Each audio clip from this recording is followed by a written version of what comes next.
This is fun to be with you, sitting up here on this side of the camera again. It's been a while since we've done this. So we're thankful for a lot right now. We've been through 2 or 3 weeks of, I think you said even on Sunday, the lull of not a lot of change, no news for reopening the last few weeks.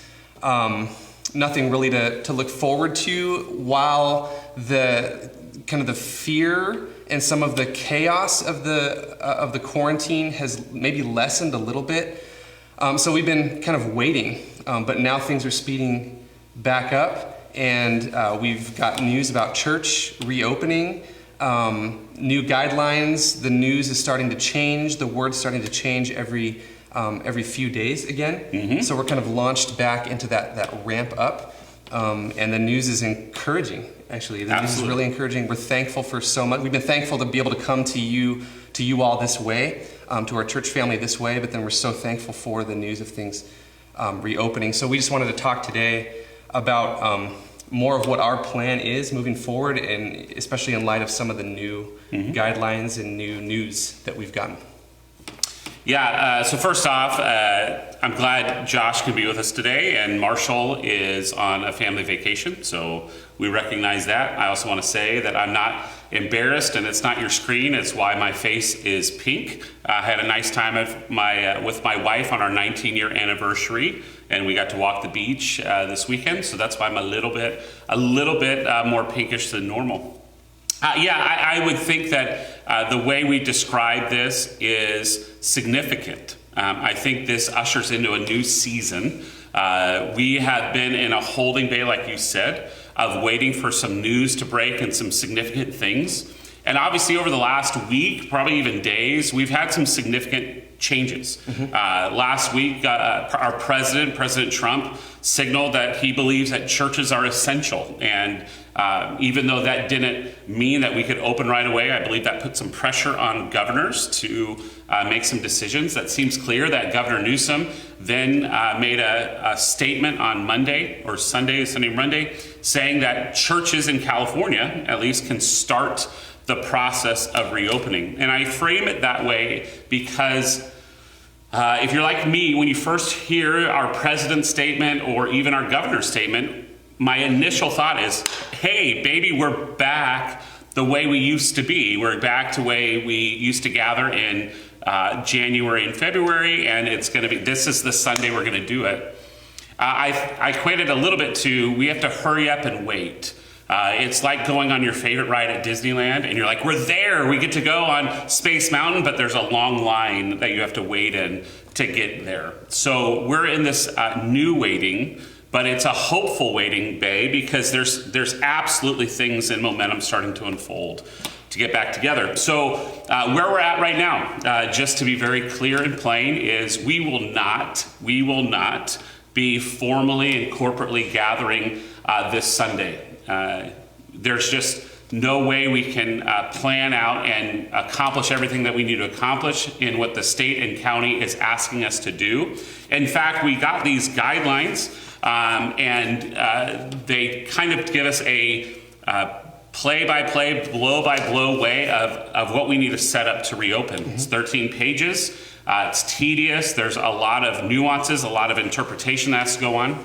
We had 9 people that met last night, including Susanna Richardson, who's a nurse, Keith Spencer, who's a law enforcement agent. We had George and Donna Nahara, who are organizationally very astute. John Durso, a former fire captain. And Mike O'Neill, Marshall and I, we all kind of gathered together to look this over and to come up with our plan. What eventually the county's going to ask us to do is show our plan for getting back together. Now, as of right now, the county hasn't given us their guidelines. So as you could imagine, we're making plans, but we know that this is a fluid situation. Everything could change tomorrow. It could change tonight. It could be the same. But where we sit right now is our state has said we can't gather with more than 100 people at a time.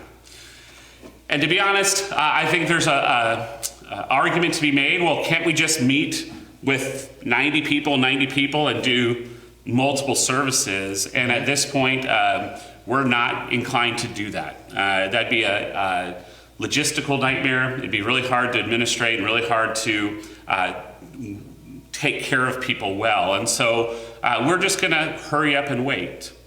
And so it gives us some time to work on our procedures, to work out so that everyone can come back in a healthy way and that we can comply with what the government has asked us to do in the most thoughtful and careful way that we can. And so we're very hopeful. This is a significant move forward, but we're not there yet. We're in line for Space Mountain. And we're going to get there, and we're going to get on the ride. It's going to be great. We'll throw our hands up, but we got to wait in line a little bit. So that's currently where we're at in that. What we will endeavor to do is answer your questions the best we can.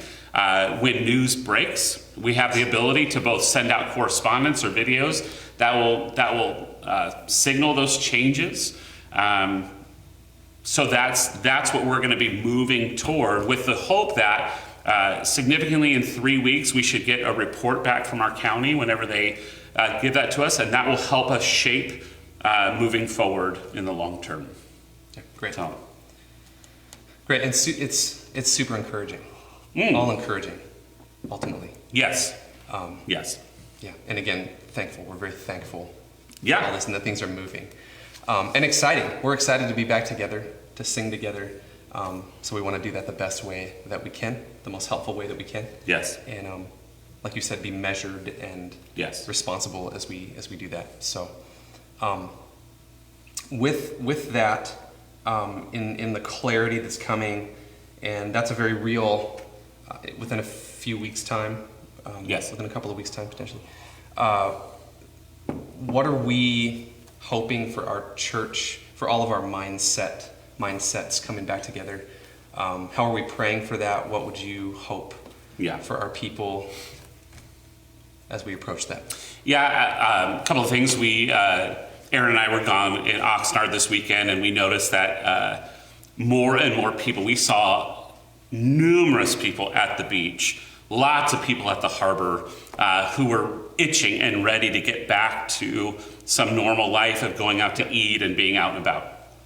I know my daughters, we told them that June 7th we may, it's probably not going to happen, but June 7th we may get back together as in a corporate body, and then that day we're going to go to Palm Springs on vacation for the Baker family, and my daughter said, that's going to be the best day. Not just because they enjoy Palm Springs, but being together. And so we understand. I mean, I understand, we all understand that we want desperately to be together. And I know also that our consistent message has been both be patient, wait, and submit. And it's fascinating because I think that's come back as either people are frustrated with that message or we think it's unthinking. It's simple, it's easy, it's trite, it doesn't help us really think biblically through it. And I just push back on that a little bit. The easiest thing for my fleshly heart and mind to do is rebel. I am a rebel by nature. I don't like somebody telling me what to do. I don't like authority by nature. And so my easiest knee-jerk fleshly response is to rebel. That doesn't take a lot of thought. That just allows me to unthink and go. And so what we're challenged to do as believers is start with a foundation of what Scripture clearly says, and then we have to say, how do we think deeply? How do we go to a heart, mind, and soul level of how do I respond in the way that Christ would have me respond to circumstances that are out of my control and that I don't prefer and I don't like?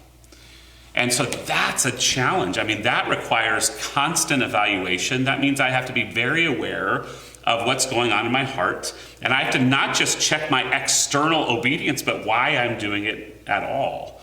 And so I found a lot of comfort and solace in my own mind and heart from passages like 1 Peter 2, which absolutely talk about submission, but it goes beyond that because the whole of it is framed with how do we as believers respond when we suffer unjustly? Even when it says that we're going to do good and suffer for it. Like we're going to do good. And because of the good we're doing, that's going to bring suffering as a result. that somehow I have to figure out how to live within a culture that's set against God, set against his word, and still be a blessing and to do good and to live in freedom and to honor everybody, including the emperor and those that I disagree with politically. Well, now that is a huge challenge. That's not simple. There's a lot of nuance, but we don't change the nuance of the foundation of truth. That's what the truth says, and now we have to figure out how do we do that in our own mind and heart. And the beauty of all that is we have an example and a model in Jesus Christ. It says in 1 Peter 2 that Jesus was treated unjustly, unfairly. He suffered for doing what is right. And in order to have that happen, he continued to entrust himself to the one who judges rightly or justly. He entrusted himself to the Father. That's the challenge, right? That's the challenge, whether we're dealing with unjust or what we deem as unfair or too oppressive from a government situation, or like we've been talking with our friend Daniel Smith, when you're talking about just physical suffering, and physical suffering keeps heaping on, and what do? You keep entrusting yourself to the Father. It's really the same principle. And so we keep looking to Christ, and then 1 Peter says, we look to him because he suffered for us, but he also left us an example so that we might follow in his steps. So if you ask the question, what do I hope from our church? I hope we think biblically through this. We've talked about our attitudes in all of this, that we're patient, and patience comes out of walking by the Spirit, that we hurry up and wait, and we hurry up and wait well. And we anticipate that days are coming that we'll be together, but until those days, we want to be faithful. So I know these days are long. I'm not trying to dismiss that. I'm not trying to say, come on, just do it. It's hard, and we're so close. And sometimes when you're so close, you're like, can't we just jump the fence and let's just do it? What are they going to do? Can they really stop us? And believe me, the last thing we want is we don't want to be a burr in the saddle of our county. We don't want to be that resistance to our state government in this area, in this issue. I'll say one other thing, and then you can either close it or ask another question, but people have asked, how can you let the county dictate these things? And I look around the room and I see in our church we have fire alarms, we have lights that flash if there's a fire, we have sprinkler systems. And in my time here, in over 15 years, we've had one fire. And that was on the roof when the air conditioning started smoking during service. There's not necessarily an imminent threat of fire, although we all recognize that fire is a problem. But our church has had to spend thousands of dollars installing these mitigating fire suppressors and alarms. And none of us have a problem with that. So we want to be consistent. Part of having a church in this culture is we want to comply with the statutes and ordinances of our culture. Mm-hmm. And we want to do that gladly. Yeah. Good, that's really helpful. Thank you. Oh, good. Yeah, I hope so. Thanks for the clarity. And again, we will endeavor to communicate with you all as things do change, and whether that's tomorrow or a week from now as things change, there's more developments in all of this, more plan to put in place. We will absolutely communicate with you via email, via all of our social media platforms. So stay tuned for those things and bear with us. Let's bear together in patience these next few weeks as we look forward to that. It is coming very soon. So again, so encouraging. And feel free to ask questions. We will answer them as we can and with what we know, but don't hesitate to ask the questions. Yeah, please.